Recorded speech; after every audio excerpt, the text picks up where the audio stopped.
தமிழர்களுக்கு வணக்கம். வெளிநாட்டவர்களால் நீச்சல் குளத்தில் தள்ளிவிடப்பட்ட இலங்கை பெண்ணுக்கு நேர்ந்த கதி. குளத்தில் குதித்த இளம் குடும்பஸ்தர் சடலமாக மீட்பு. இன்றைய வானிலை தொடர்பில் வெளியான முன்னெச்சரிக்கை.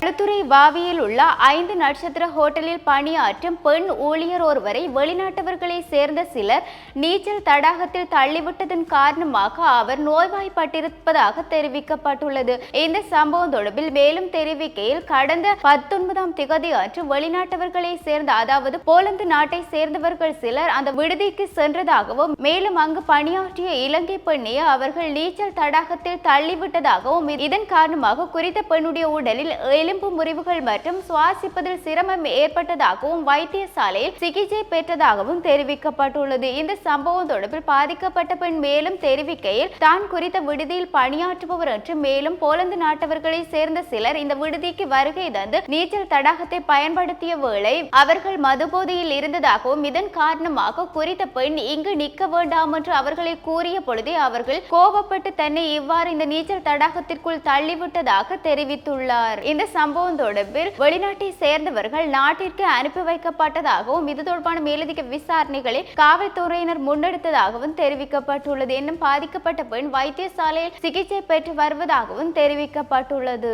கிளிநொச்சியில் உள்ள குளம் ஒன்றில் குளிக்க சென்ற இளம் குடும்பஸ்தர் ஒருவர் காணாமல் போயுள்ளதை அடுத்து அவர் சடலமாக மீட்கப்பட்டுள்ள சம்பவம் அப்பகுதியில் பரபரப்பை ஏற்படுத்தியுள்ளது. இந்த சம்பவம் தொடர்பில் காவல்துறையினர் மேலும் தெரிவிக்கையில், கிளிநொச்சி கண்டாவளை பிரதேச செயலாளர் பிரிவுக்கு உட்பட்ட பெரியகுளம் பகுதியிலே குளிக்க சென்ற குறித்த நபரை இவ்வாறு காணாமல் போயுள்ளதாகவும், குறித்த நபர் அப்பகுதியில் இருக்கின்ற ஆலயத்தில் தீர்த்த திருவிழாக்கு சென்றிருந்த வேளையிலே குளத்திற்கு நீராடுவதற்காக சென்ற வேளை அவர் காணாமல் போயுள்ளதாக தெரிவிக்கப்பட்டுள்ளது. இந்த சம்பவம் நேற்றைய தினம் இடம்பெற்றுள்ளதாகவும், இந்த சம்பவத்திற்கு முகம் கொடுத்த நபரை அப்பிரதேசவாசிகள் உடனடியாக அவரை தேடும் நடவடிக்கைகளை முன்னெடுத்த வேளையில் அவரை காணாமல் போயுள்ளதை அடுத்து உடனடியாக இந்த சம்பவம் தொடர்பில் அதிகாரிகளுக்கு தெரியப்படுத்தி விரைந்து செயற்பட்ட அதிகாரிகள் அவரை தேடும் பணிகளை மேற்கொண்டுள்ளனர். இந்த சம்பவத்தில் குறித்த நபர் மாலை நேரம் சடலமாக மீட்கப்பட்டவர் பெரியகுளம் கண்டாவளை பகுதியை சேர்ந்தவர் என்றும், மேலும் அவர் திருமணமாகி 2 பிள்ளைகளின் தந்தை என்றும் தெரிவிக்கப்பட்டுள்ளது. இந்த சம்பவமானது அப்பகுதியில் பெரும் துயரத்தையும் பரபரப்பையும் ஏற்படுத்தியுள்ளதை அடுத்து சம்பவத்தில் சடலமாக மீட்கப்பட்ட நபருடைய சடலம் பிரேத பரிசோதனைக்காக வைத்தியசாலைக்கு கொண்டு செல்லப்பட்டுள்ளதை அடுத்து இது தொடர்பான மேலதிக விசாரணைகளும் மேற்கொள்ளப்பட்டுள்ளதை அடுத்து சடலம் உறவினர்கள் கையில் ஒப்படைக்கப்பட்டுள்ளதாகவும், இந்த சம்பவம் அப்பகுதியில் பெரும் துயரத்தை ஏற்படுத்தியுள்ளதாகவும் காவல்துறையினர் தெரிவித்துள்ளனர். இந்த சம்பவம் தொடர்பில் மேலதிக விசாரணைகளை மேற்கொண்டு வருகின்றவையும் குறிப்பிடத்தக்கது.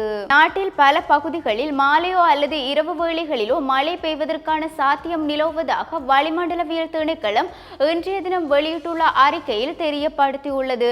அதன்படி மேலும் தெரிவிக்கையில், வடக்கு வடமத்திய ஊவா மற்றும் தென் மாகாணங்களிலும் மாத்தளை மற்றும் நுவரெலியா போன்ற மாவட்டங்களிலும் அவ்வப்போது மழை பெய்வதற்கான சாத்தியம் நிலவுவதாகவும், கிழக்கு ஓவா தென் மற்றும் சப்ரகமுவா மாகாணங்களிலும் பொலனறுவை மாத்தளை மற்றும் நுவரெலியா போன்ற மாவட்டங்களில் அவ்வப்போது 50 மில்லிமீட்டருக்கு ஓரளவான மழை எதிர்பார்க்கப்படுவதாகவும், நாட்டின் தெற்கு பகுதிகளில் வானம் மேகமூட்டமாக காணப்படும் என்றும் வளிமண்டலவியல் திணைக்களம் இன்றைய தினம் வெளியிட்டுள்ள அறிக்கையில் தெரியப்படுத்தியுள்ளது. எனினும் நாட்டில் சில பகுதிகளில் அதிகளவாக அதிகாலையோ அல்லது மாலை வேளைகளிலோ இரவு வேளைகளிலோ மழை பெய்யும் என்றும், ஆகவே இந்த நேரத்தில் இடிமின்னல் மற்றும் காற்று பலமாக வீசும் என்றும், இதன் பொழுது அதிகமாக அப்பகுதியில் இருக்கின்ற மக்கள் பாதுகாக்கும் செயல் திட்டத்தினை முன்கூட்டியே செய்து வைத்திருக்க வேண்டும் என்றும் தெரிவிக்கப்பட்டுள்ளது. இவ்வாறு எங்களுடைய செய்திகளை அறிவதற்கு www.tamil24 தர 7.com எனும் இணையதளத்தின் ஊடாக பிரவேசியுங்கள். வணக்கம்.